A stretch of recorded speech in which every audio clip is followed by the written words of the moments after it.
Salut les gars, le French Hornet est de retour. Bonjour monsieur le policier, madame la policière, pardon.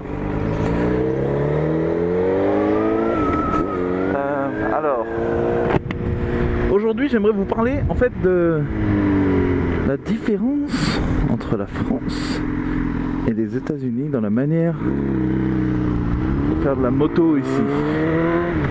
Il y a plusieurs petits trucs qui changent, il y a des grosses différences et des petites différences. Je veux dire, c'est pas, pour la plupart c'est pas flagrant pour moi, mais en même temps je vous avoue que j'ai un peu oublié pas comment on conduit, mais les habitudes de la route en France. J'ai oublié comment ça se passe, mais bon, je vais faire mon mieux. Comme vous voyez là à l'intersection, donc oui, j'ai un feu qui est là dans l'angle, mais ils ont pas tous ça en fait. D'ailleurs c'est très bizarre qu'il y ait ça là. Enfin bref, ils ont pas tous ça, ils ont pas tous un feu en coin comme nous en France où on s'arrêterait juste à hauteur de ce feu là, mais c'est de l'autre côté de la rue.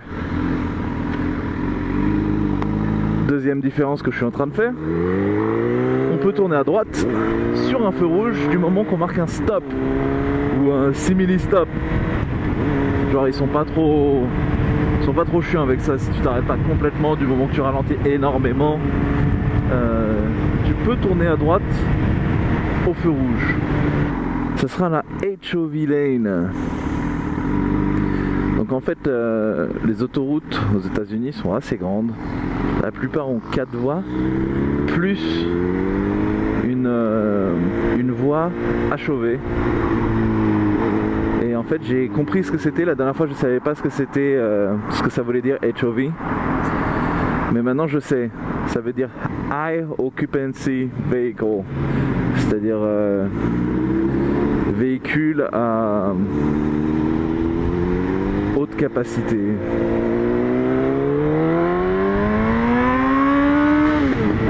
Student driver.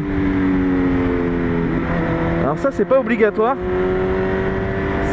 C'est des compagnies privées qui le font, c'est des auto-écoles privées en fait qui apprennent à conduire. Mais quand tu passes ton permis, t'as pas besoin de faire une école spéciale en fait. Tu peux aller directement à l'équivalent de la sous-préfecture et pour 10 balles tu passes ton permis.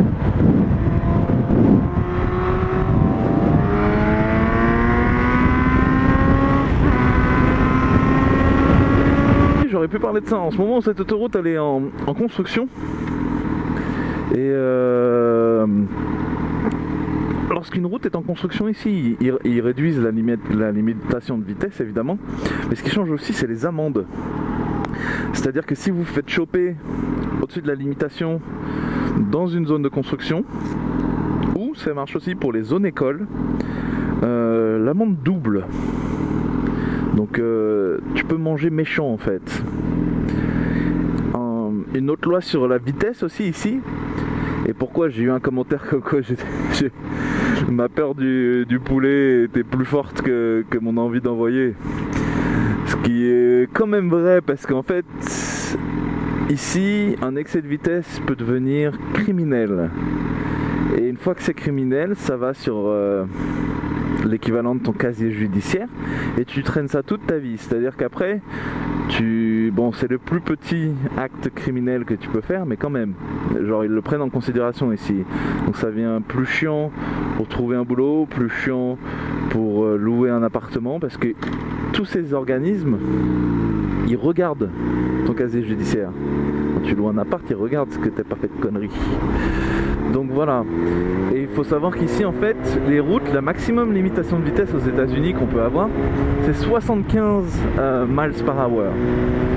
Et ils considèrent que si tu dépasses 85 miles par hour, tu es considéré criminel.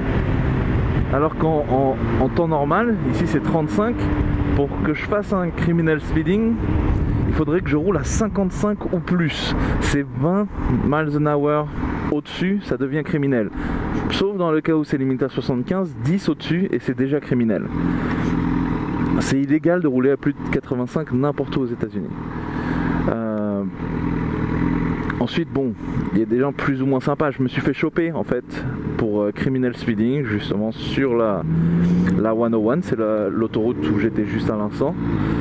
Et je me suis fait choper à 101 au lieu de 55. Donc là, j'étais vraiment en galère. J'ai dit aux flics que c'était ma faute, que j'étais un idiot. Et j'ai tout pris sur moi, j'ai vraiment planté ma tête dans la terre en espérant que tout se passe bien. Et il m'a quand même mis un ticket, je pense qu'il était obligé de toute façon parce que c'était vraiment un gros speeding. Mais il m'a descendu en ticket normal à la place d'un criminel. Et ça m'a un peu sauvé la vie quoi, parce que s'il avait pas fait ça, j'aurais quelque chose sur mon record, c'est comme ça que ça s'appelle. En attendant, je peux aussi vous parler du permis et comment j'ai passé mon permis moto aux États-Unis. Et en fait, je l'ai pas fait de la même manière que beaucoup ici, mais donc tout d'abord j'ai passé mon permis voiture. Ça a été très rapide, c'est 30 questions, 5 fautes maximum, code, comme en France. Ensuite, il n'y a pas de cours, il n'y a pas d'auto-école, à part si vous voulez vous entraîner et payer une fortune pour une auto-école. Mais à part ça, normalement, il n'y a pas de cours. C'est hop, vous passez le test, le jour même, il y a un inspecteur qui vous appelle. Et quand cet inspecteur vous appelle, vous montez dans votre voiture en fait. Et lui, il n'a pas accès à tes pédales et à tout ça. En même temps, toutes les voitures sont automatiques aussi. Donc, il n'y a pas beaucoup de manuels, il y en a très peu. Mais voilà, vous rentrez dans votre voiture.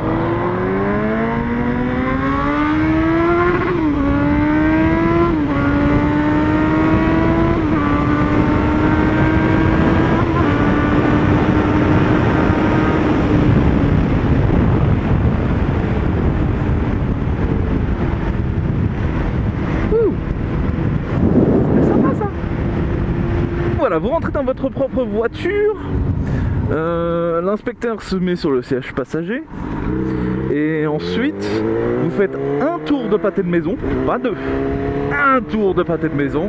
Il y a genre 2 feux rouges, un stop et une priorité à droite. Et encore, il n'y a même pas de priorité à droite ici, donc il t'emmène vraiment dans un endroit où il y a genre l'unique priorité à droite de tout l'Arizona quoi. Et une fois que vous avez fait ce tour,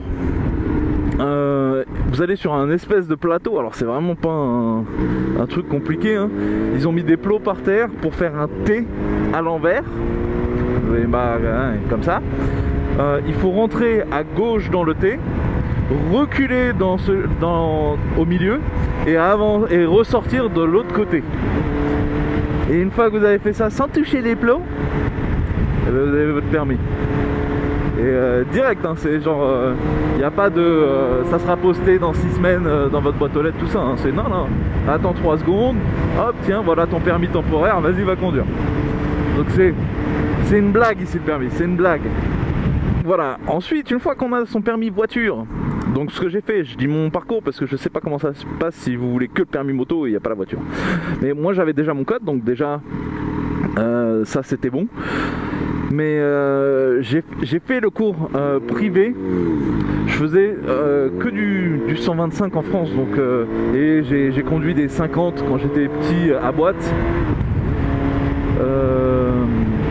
Mais à part ça, j'ai jamais fait de moto quoi. Donc je me suis dit pourquoi pas prendre le stage.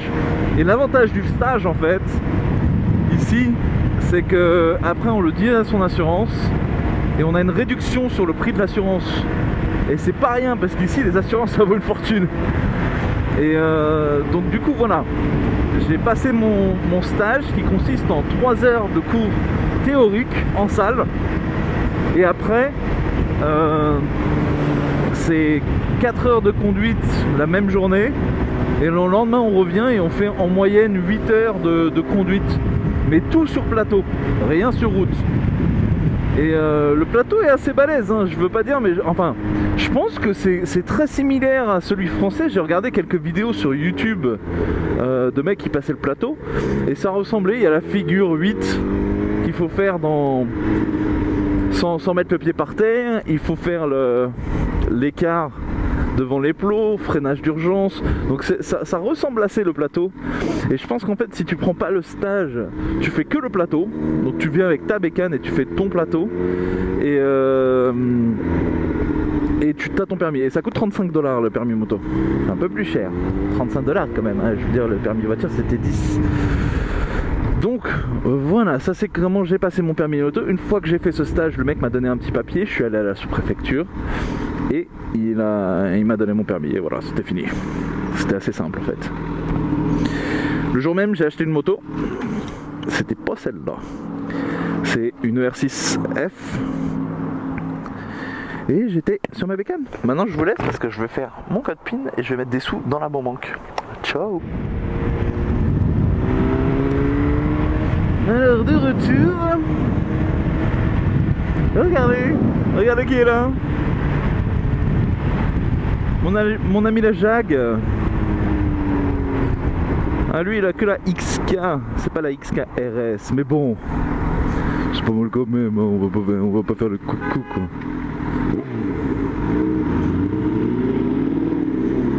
Quel beau bruit.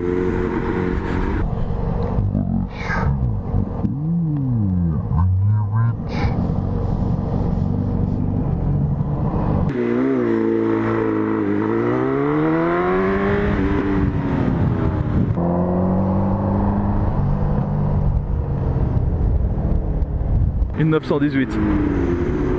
Oh, il faut que je fasse demi-tour. Une Porsche 918 les gars. Ah putain, il y a un radar. Ah putain. Ah, je suis dégoûté. Ah, je suis dégoûté, ça peut venir de partout en plus. Hein. Ah non. Ah, je le verrai jamais. Ah, je le rattraperai jamais ce truc.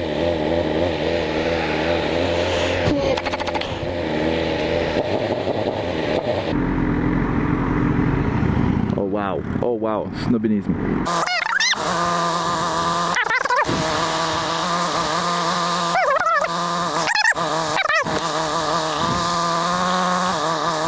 Oh, le feu le plus long du monde,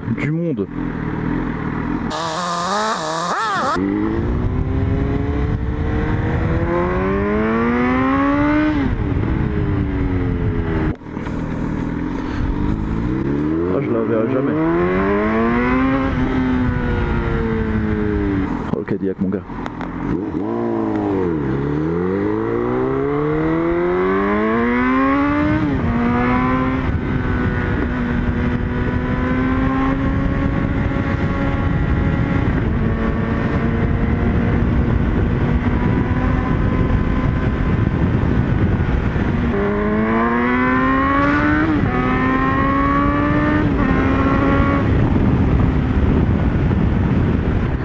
Oh, je l'ai perdu les gars.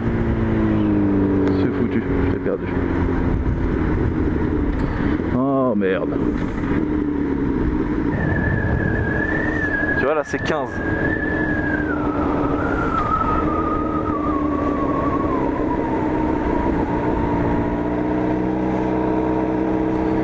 Et mon gars, je blague pas. Ça va vite. Hein. La honte. Le mec, il a 1000 cm3, 120 chevaux, il fait du 15. La honte. Mais ils font tous du 15.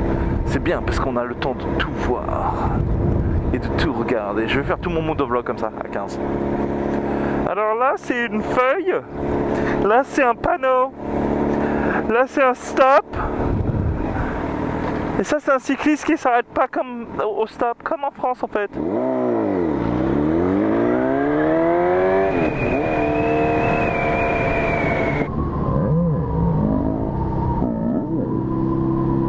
Et voilà. Putain. Le salaud quoi. 25. C'est abusé la moto à broute. C'est lui hein. Alors ils abandonnent leur caisse ici, il y a personne dedans. Il y a personne, mais ils laissent la caisse là avec des photos, des trucs et tout dedans. Et ça te prend en photo si tu fais une infraction.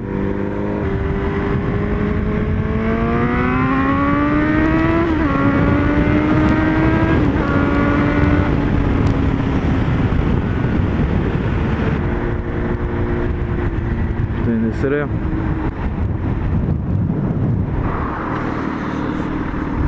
On va aller faire la course à la SLR.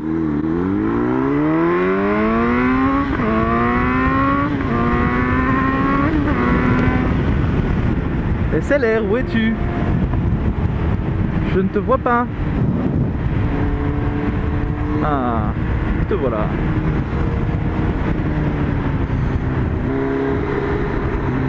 Qu'est-ce que tu me fais, toi?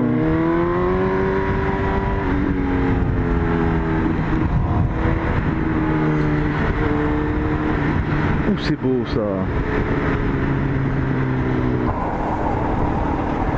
Oh, c'est une madame. On aurait pu pousser un peu là. Tu sais que c'est pour ça que je te suis. Je sais pas que ça a foutre moi.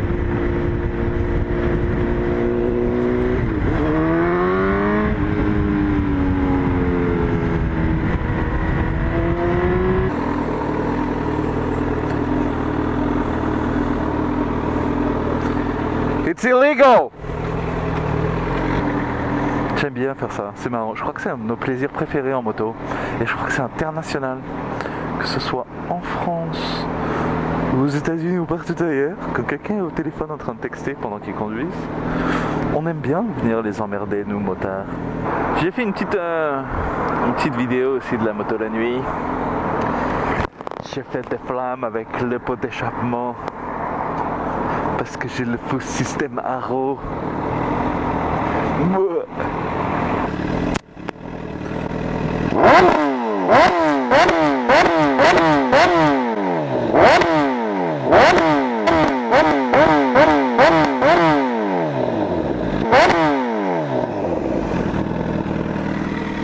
Et voilà, je me suis éclaté les oreilles, mais elle a fait des belles flammes pour vous. Et voilà, c'est la maison de ma moto. C'est là où elle habite. Moi j'habite ailleurs, mais elle habite ici.